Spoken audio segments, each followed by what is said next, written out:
So let's face it, the world's kind of chaotic right now.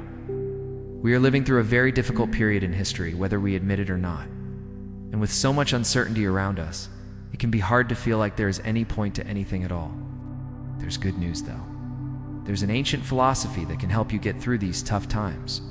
One that can actually help you thrive in the chaos. It's called Stoicism. In today's video, we are going to explore some key Stoic principles that will help you to find peace in this chaotic world. This is the Daily Stoic Podcast. So when people hear the word philosophy, they tend to think of, well, some old, gray-bearded guy in a robe talking about dusty old ideas that have nothing to do with their lives. But that's just not true. Philosophy was never meant to be just an academic exercise. It was always meant to be a way to live. See, philosophy comes from the Greek word for love of wisdom. So those who study philosophy aren't necessarily the smartest people in the room. They are simply those people who love to learn and love to examine their own lives and their own thinking. Philosophy gives us tools to examine our thoughts, to understand our emotions, and to live a life according to reason. And that's something everybody can do. Stoicism specifically is a philosophy that was started by Zeno of Citium over 2,000 years ago. And the Stoics were some of the most successful people of their day. They had emperors like Marcus Aurelius. They had generals like Cato and Lucilius, and philosophers like Seneca and Epictetus. The secret, according to them, was to live a life governed by reason, to reject the distractions of external things, and to focus on what we can control, namely our thoughts and actions. And more than just a philosophy, it was a way to live, a rule book for life. That's why it's been such a hit with great figures across the centuries, from the Roman Emperor Marcus Aurelius to the boxer Mike Tyson. But what exactly does Stoicism teach us? What's so great about it? How can it help us deal with the chaos around us? Well, let's start with the first principle. Accept what you cannot change. It's pretty simple, but also really powerful.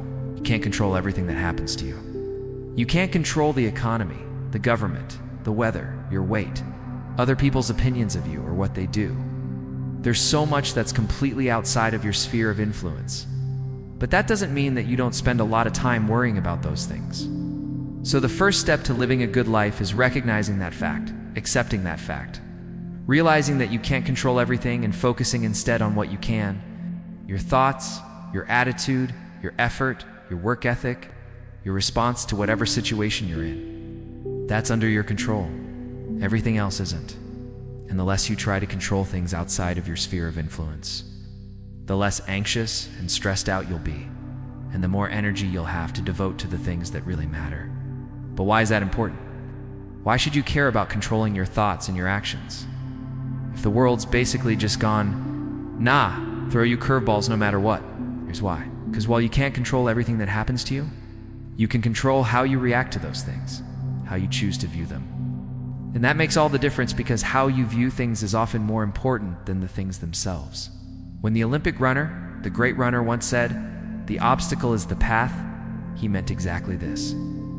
What we focus on, what we choose to think about, even in the darkest of nights. What we choose to make of that darkness, whether we see it as a time for rest or a time for fear. That's what determines the outcome, not the darkness itself. The Stoics would say that your life is made up of events, some good, some bad, some indifferent. But it's your judgment about those events that determines whether they're good or bad, whether they're helpful or harmful, whether they're a blessing or a curse. Marcus Aurelius wrote in his journal one day, "Today I escaped anxiety."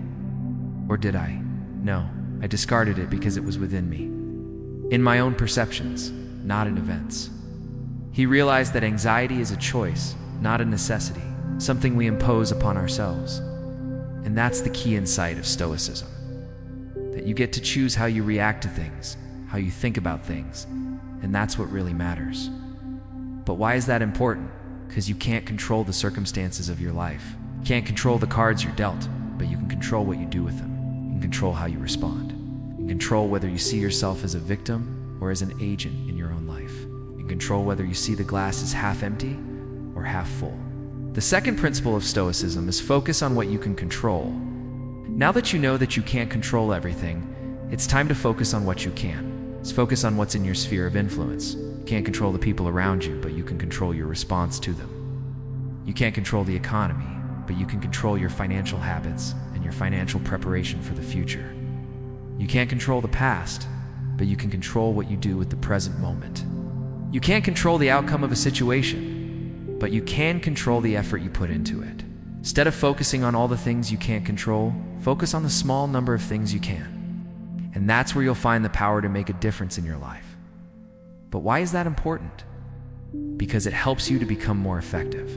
When you're trying to chase after every butterfly, trying to pin down every loose end, trying to fix every little thing, you end up accomplishing nothing.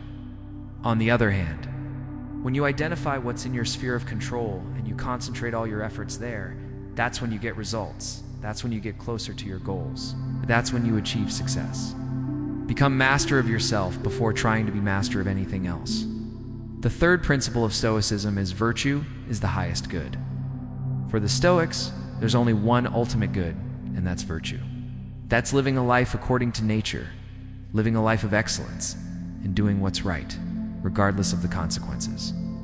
Virtue, for them, was more important than money, fame, power, pleasure, or anything else.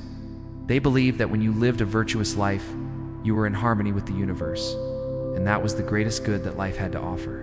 And why is this important? Because it gives you a guide for your actions. If virtue is the highest good, then that should inform everything you do, everything you think about, everything you pursue. When you're torn between two courses of action, ask yourself, which one is more virtuous? Which one is better? Which one will make you a better person? And that will help you to make the right decision. In conclusion, Stoicism is an ancient philosophy that has stood the test of time because it offers timeless wisdom. In a world that's constantly changing and often chaotic, the principles of accepting what you can't change, focusing on what you can control, and making virtue the ultimate good can help you to find peace, happiness, and success. So whether you're a seasoned philosopher or just starting out on your journey, I encourage you to embrace these Stoic principles and apply them to your own life. Remember, you're in control of your thoughts and actions, and that's where the power to create a good life lies. So go forth and be a Stoic, and thank you for listening.